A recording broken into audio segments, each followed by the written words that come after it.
Chỗ này làm bánh ngon lắm anh. Ừ.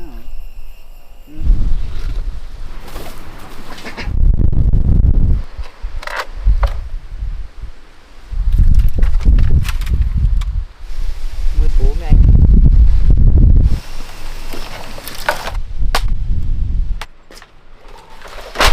Nhớ bố mấy anh không? Cái gì hả? Anh mang cho em nhiều dữ vậy? Vừa chín tới đúng không? Dạ. Để bố ăn. Nhà em có cà chua hết. Chứ anh cầm một... Sống rồi có vài cây vậy. Để cho anh mấy quả. Anh cảm ơn nhá. Dạ. Cái này. Dạ, bye bye anh.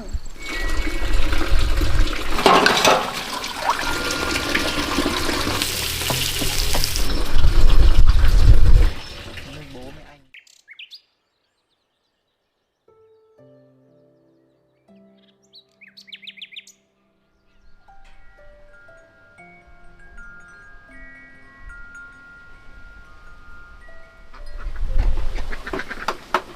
Ăn đi.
tìm người thân thất lạc, không biết là có tìm được không.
Như, em có nhà không?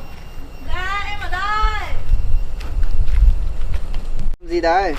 Dạ anh đang cho Lu ăn. À, Cái gì hả? nhanh nhiều chuối mang cho em ăn một ít nè. Sướng người ta. Đang thử. Anh thua chuối ở đâu vậy? Đâu, chuối nhà anh nhá. Chơi ghê vậy. Giờ nó chín rồi. Thế mình đứng trong kia cho mát đi. Dạ. Anh mang cho em nhiều dữ vậy. Ít ạ. Dạ anh nhiều Còn lắm hả? lắm. Em thử đi.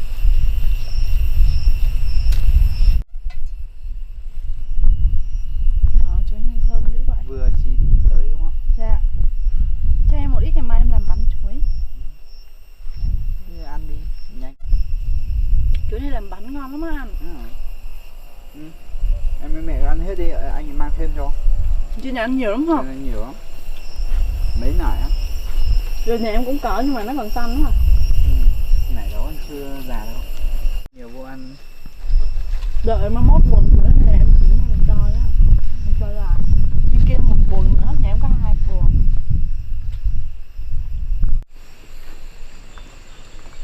Tiếp tục đi anh, quả này ngon nè.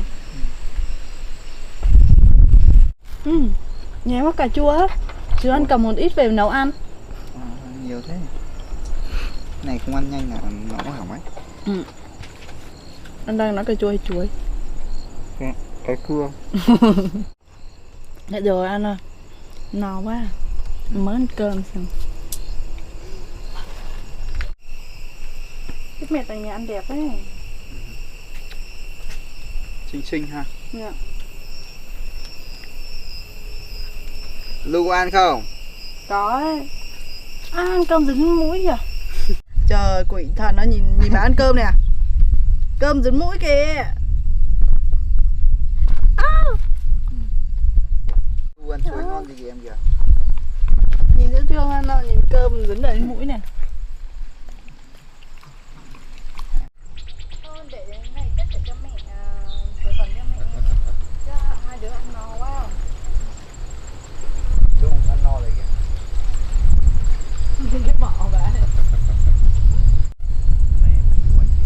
Dạ có, sáng nay em đi cắt ngò. Mấy cái hàng tre nhà em nó sống được có vài cây vậy anh. Rồi trên nhà anh có sống hết không? Sống vài cái thôi. Đáng yêu ha.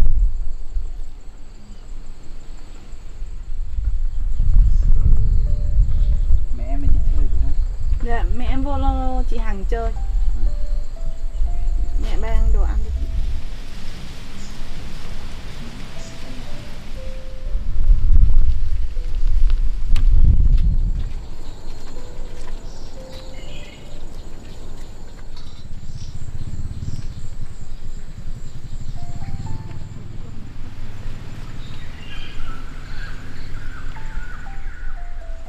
Ngồi kia đáng yêu quá nhỉ? Mà thích ngồi đó nó mát cái mông á. Để cho ăn mấy quả chín về có thể nấu luôn nha. Mai mốt vườn nhà em có nhiều rồi em cho. Cái cà chua này sốt mê trứng. Trứng đậu. Khi thế đâu nhiều. Dạ. Cảm Bye. ơn nha. Không có gì. Anh cảm ơn nhá. Dạ, cái này nấu cà chua trứng ngon Chuối lắm. cứ ăn hết đi xong bắt đầu là anh lấy thêm cho. Dạ. Làm bánh. Cảm ơn anh. Làm bánh xong em lại Anh mang nhá. lên cho. Ok. Dạ. Anh về nhá. Dạ. Hay là lên nhà anh chơi. Thôi anh đi cẩn thận. Em ở đây dọn dẹp lại nhà một xíu. Thấy hơi bừa bộn. Anh về nhá. Dạ bye bye anh.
Ai cho gà ăn dưới nào.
kho ngon quá. Tối nay mình sẽ làm cái này để ăn. Cà chua tốt ăn.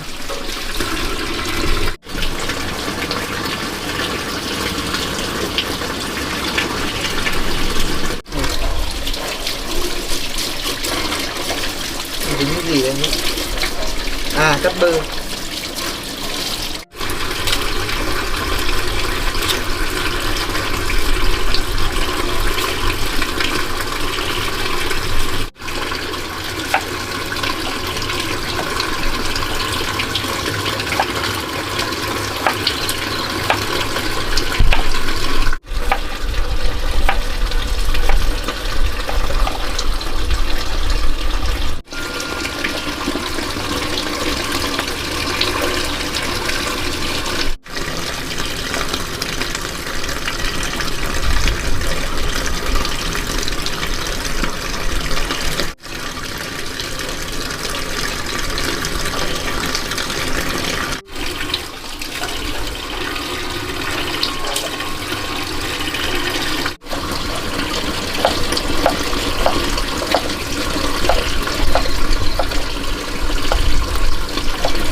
Không biết ông nội ra Bắc thế nào. Nhớ ông quá.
bố mấy lại anh Bo ăn cơm một mình buồn quá.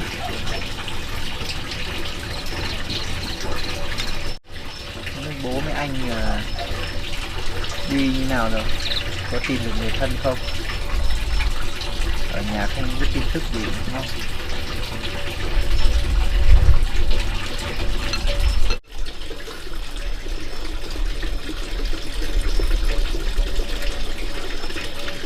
Nhưng mà mình buồn quá.